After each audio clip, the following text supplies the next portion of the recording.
America में पूर्व राष्ट्रपति डोनाल्ड ट्रंप पर हुए जानलेवा हमले ने दुनिया के राजनेताओं की सुरक्षा पर सवाल खड़े कर दिए हैं। चुनावी सभा के दौरान ट्रंप पर फायरिंग हुई, जिसमें हमलावर की गोली उनके कान को छूती हुई निकल गई। हालांकि ट्रंप की सुरक्षा के लिए तैनात निशानेबाजों ने गोली चलाने वाले युवक को तुरंत ढेर कर दिया, मगर इस घटना ने वो खौफनाक हादसे याद दिला दिए जिनमें देश विदेश के राजनेताओं की सुरक्षा में हुई चूक। छोटी सी चूक ने Abraham Lincoln, John F Kennedy, Rajiv Gandhi और बेनजीर सदी के विख्यात नेताओं को खो दिया। क्यों होते हैं हमारे नेताओं पर हमले और क्या होता है हमलावर का मनोविज्ञान, देखिए हमारी इस रिपोर्ट में।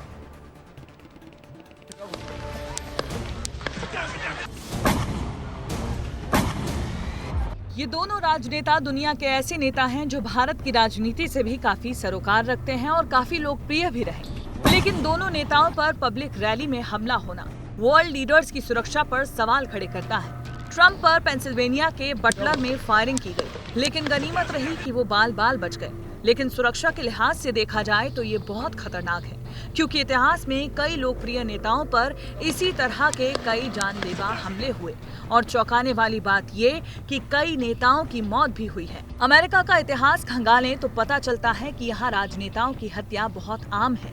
यहाँ दो राष्ट्रपति अब्राहम लिंकन और जॉन एफ कैनेडी की हत्या हैरान करती है।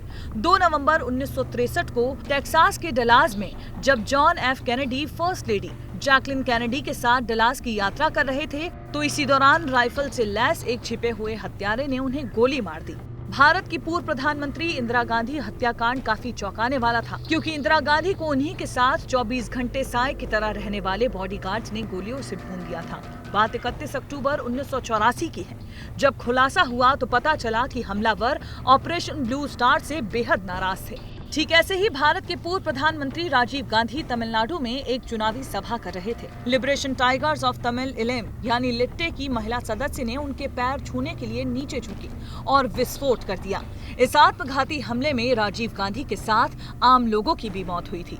साल 2007 की बात है, जब पाकिस्तान की पहली महिला प्रधानमंत्री बेनजीर भुट्टो को चुनावी रैली में निशाना बनाया गया। हमलावर ने बेहद करीब से उन्हें गोली मारी थी। पूरी दुनिया ने इस वीडियो को देखा होगा। जापान के पूर्व पीएम शिंजो आबे नारा शहर में रैली कर रहे थे, भाषण दे रहे थे, तभी अचानक फायरिंग हुई। वो कुछ समझ पाते तभी दूसरी गोली उन पर लगी और उनकी मौत हो गई। पाकिस्तान के पूर्व पीएम इमरान खान भी चूके नहीं हैं, उन पर भी जानलेवा हमला हो चुका है। 3 नवंबर 2022 की बात है। रैली में उनके पैर पर गोली लगी थी, हालांकि वो इस हमले में बाल बाल बच गए। और अब अमेरिका के पूर्व राष्ट्रपति डोनाल्ड ट्रंप पर हमला, गोली उनके कान को छूकर निकली। वो जमीन पर गिरे और फिर सुरक्षा में खड़े सीक्रेट सर्विस के एजेंट्स ने उन्हें बचा लिया। हालांकि ट्रंप ने मौत को मात देते हुए हिम्मत दिखाई, वो फौरन खड़े हुए। ट्रंप की सुरक्षा घेरे में दुनिया के सबसे खतरनाक कमांडो तैनात रहते हैं, जो पलक झपकते ही दुश्मन को ढेर करने की ताकत रखते हैं। इतना ही नहीं, ट्रंप के साथ स्नाइपर और सीक्रेट सर्विस के खास कमांडो होते हैं। तो ऐसे में पूर्व राष्ट्रपति की सुरक्षा में चूक के पीछे गन कल्चर को बड़ी वजह माना जा रहा है, क्योंकि अमेरिका में बंदूक रखने का चलन काफी पुराना है। अमेरिका के गन कल्चर ने हजारों को मार डाला है। अभी 2024 पूरा नहीं बीता है, लेकिन मास शूटिंग की घटना में इस साल 200 से ज्यादा मौतें हो चुकी हैं। 2023 में 632, 2022 में 647 और 2021 में 690 लोगों की मास शूटिंग में मौत हुई है।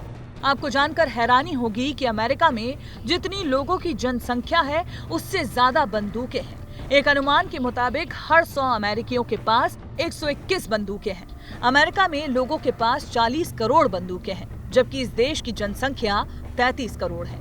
तो ऐसे में यहाँ क्या नेता, क्या आम इंसान और क्या बच्चा, बंदूक रखना और चलाना यहाँ बहुत आसान है। आप इसका अंदाजा ऐसे लगाएं कि ट्रंप को गोली मारने वाले आरोपी की महज 20 साल की उम्र है, जो पूर्व राष्ट्रपति पर निशाना तो लगाता है, लेकिन गोली कान को छूकर निकल जाती है। यह हमला एक बार फिर अमेरिका के गन कल्चर पर सवाल खड़े करता है।